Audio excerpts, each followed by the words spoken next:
Well, I am really excited to visit with you guys today on This Garden Life. We are going to go back out to California and visit one spectacular home that I have not yet showed you. I think at every turn I said to myself, oh, I wish you guys were here with me arm in arm so we could have experienced it together. Simply magnificent. There aren't enough superlatives that I could use about this incredible home overlooking San Diego. Really, really wonderful. And then maybe we'll bring in a few friends that we also met while we were out there, some animal friends. That was really exciting for us. I'm going to do lots of answer Q&As with you guys, kind of a rapid fire session we haven't done before, and address some other things that I've been wanting to really visit with you guys about. And then we've got something to reveal. I'm going to give you a little bit of a glimpse into some of the things I'm going to be doing in the front yard this coming week. Stuart, what do you say? Let's do it. Okay. Well, what do you think, guys? I've been waiting on these for a very, very long time. I cannot wait to style them, get some flowers and things planted in the urns, maybe move the finials around, decide what will go where. And in short order, since the tulips are coming up, I am hoping that these will kind of be the icing on my Easter spring cake. We also got them installed in the back. I'll be showing you those, maybe not in this segment today, but on down the line. But I think they look pretty spectacular. Stuart said they made the cottage look a little bit more important and have a little bit more gravitas, and I guess I agree, and especially when everything begins to green up, bloom, and burst forth this spring. So let's move on to a couple of things I'm going to be doing this week. Well, now is the time. I mentioned it earlier that I was going to be doing this pretty soon, and now the time has come. I'm going to be putting down some of this slow-release organic Milorganite fertilizer. I just got this bag at Lowe's. It was about $26. It will cover up to 2,500 square feet, so I will have more than enough to really fertilize both of these slopes, the rolling terrace.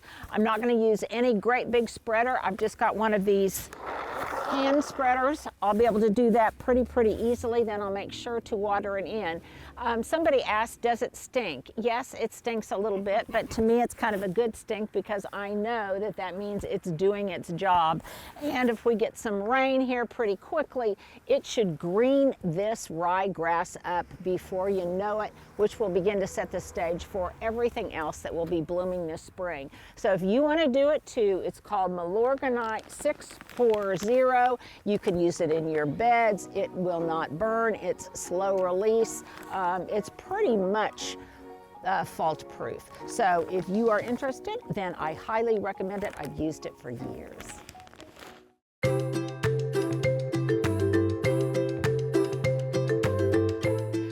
Periodically, I put something up on Instagram that just says, ask me a question. I'm sure you guys have seen those posts before. We get lots of questions from all sorts of different places. But today we thought it would be fun to do one round at least of some really rapid fire short answer questions. So Leah, take it away. I have not heard these before. Okay, this is something you talked about a little bit the other day, but any suggestions on how to salvage a myrtle topiary which is starting to drop leaves?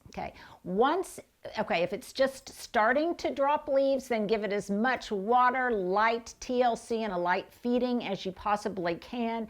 It may be a goner. One follower recommended that you do the same thing and then you really encase the whole thing in like a plastic bag or something to provide kind of a greenhouse effect to see if you can get it to the point of resurrection. I don't know that that really typically works. I have had a number of myrtle topiary that look like they're coming back and they're really trying, but then they finally just succumb. So just give it a lot of water, give it a lot of light, give it a little feed, give it a clip, and then just see if you can make it come back from the dead. Love it. Color for February. Oh, color for February. Gosh, how did we miss that, Leah? We are definitely going to get back on track doing that, but I am going to say kind of a corally pink. Love it. Is your new front yard more labor intensive than the prior? Actually, it's less labor intensive. Now it's more labor intensive because it's new and I'm still installing plants and things are getting established, but it is actually less labor intensive. There's not as much root competition from the tree, and I'm not having to prune those big trees. I'm still waiting for the trees to grow. So overall, I would say it's equally as much enjoyment and less work. Topiaries are your signature plant. What is your favorite plant? Oh, that's like asking me my favorite child, but I'm a boxwood lover. I've called myself a boxwood slut, and I've never met a boxwood I didn't like, I don't think, other than one that maybe was sickly or sad or dead. But I am a boxwood lover from way back. She said it's like picking a favorite child, but then knew instantly what the answer was. Yeah. Who's your favorite child? Yeah. Okay, quick, on to the next one. What is the little window up in the eaves at the front of your house? Does it go to anything? It's just a window. It's a little window up in the eave of my house that just goes to the attic.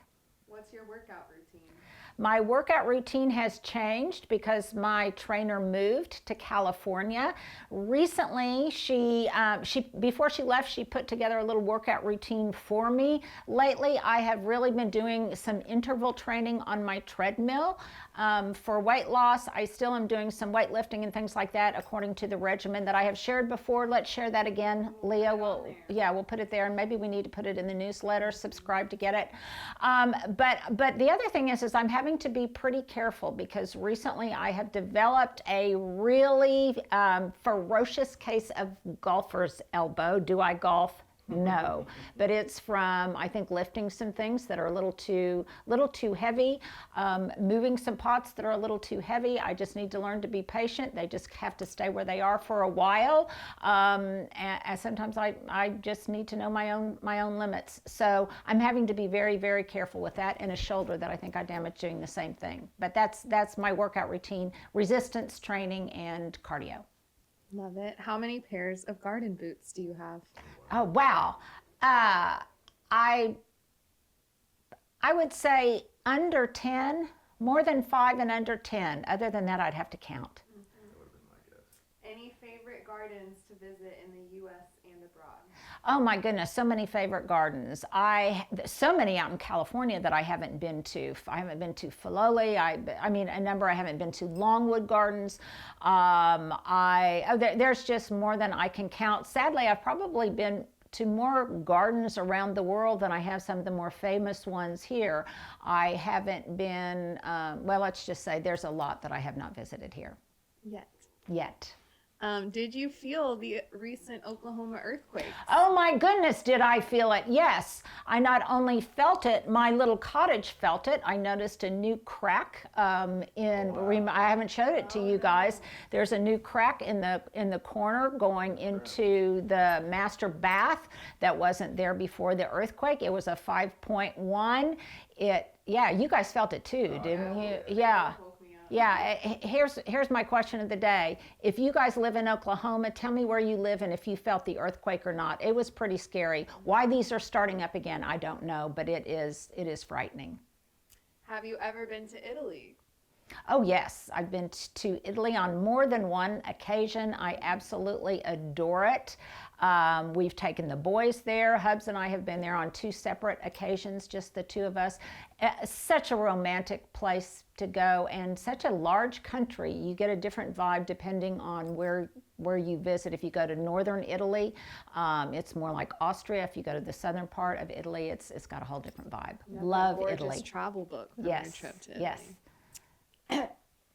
Sorry. If you weren't able to add all the plants at once in the front yard, which plant would have been your first? Oh, definitely the evergreen. Well, first of all, trees. I would put in my trees first because they need to mature and get larger as quickly as possible. But then I would put in all of the evergreen structure. The hollies definitely would go in. The boxwood villages went in. So all of the evergreens. And then my next step, even though you didn't ask, would be large flowering shrubs, which are probably deciduous. Obviously, my encore azaleas are kind of in between, and then after that, I would put in the perennials. Then I would go with the bulbs and the annuals in the seasonal color. Love it. What are you most excited about for the spring season?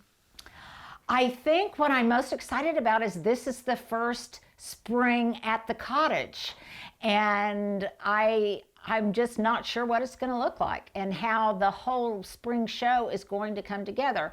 You guys know that I planted about 800 tulips that are coming up slowly. That has me kind of nervous. It was a very, this is weird. Overall, it was a mild winter, except for like 2 weeks where the temperatures just fell off the cliff and it got down to 0 and we had record-setting temperatures.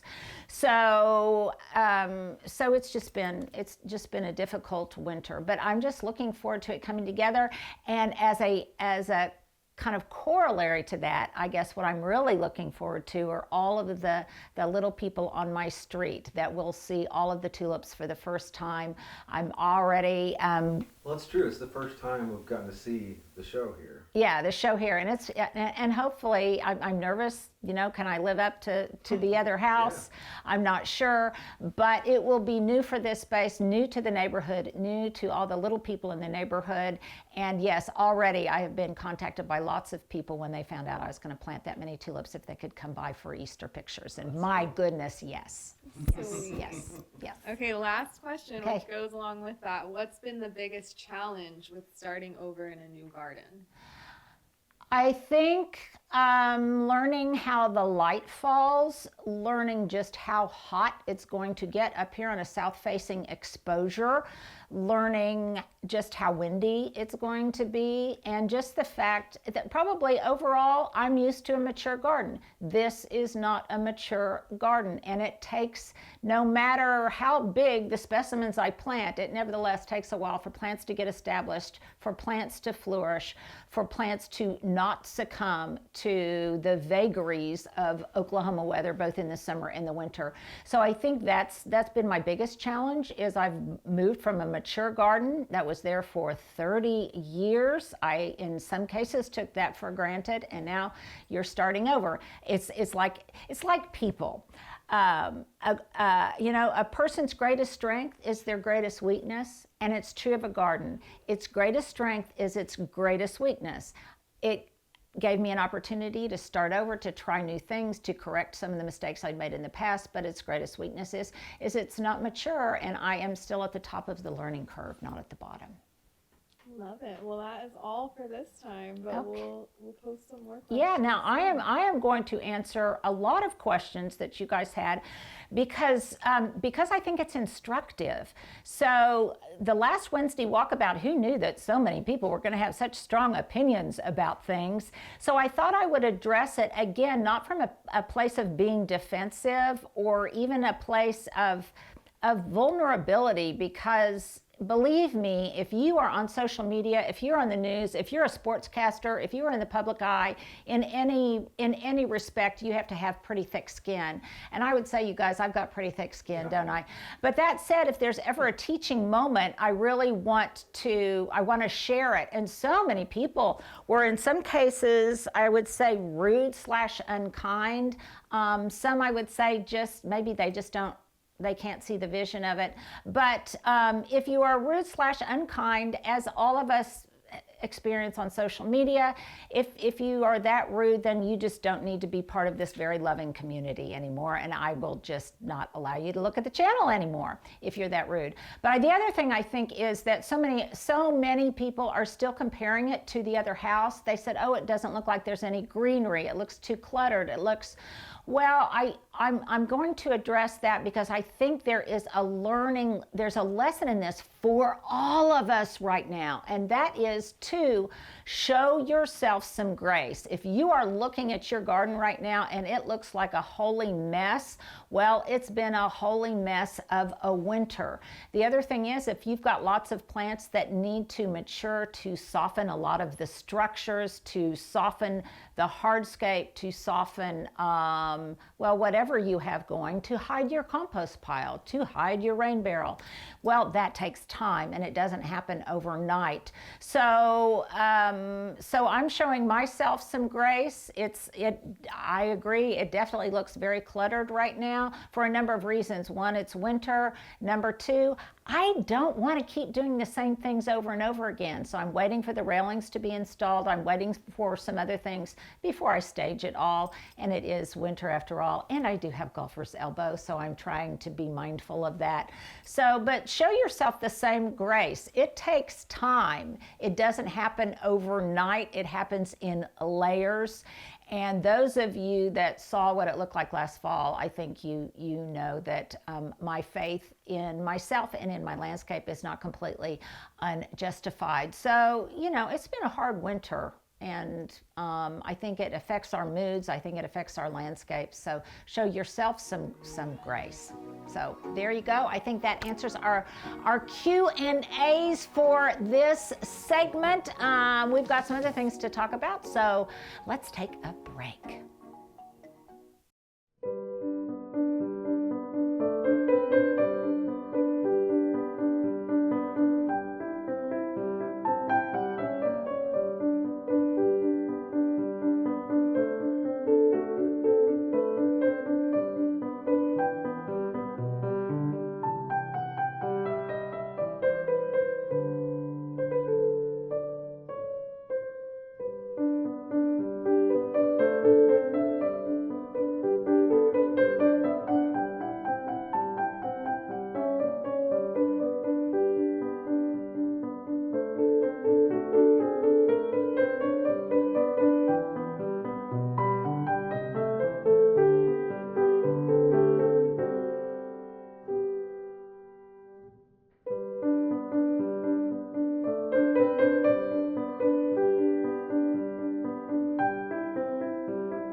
with the sound of church bells chiming in the background, let's plant a living Easter basket with our own Easter grass. I've had this really substantial, very heavy concrete Easter basket for years. I got it many years ago at Mockingbird Manor, and every spring I use it in one way or another to celebrate the holiday. So I've started out by making sure that the drainage hole at the bottom is clear, that nothing is going to get clogged up.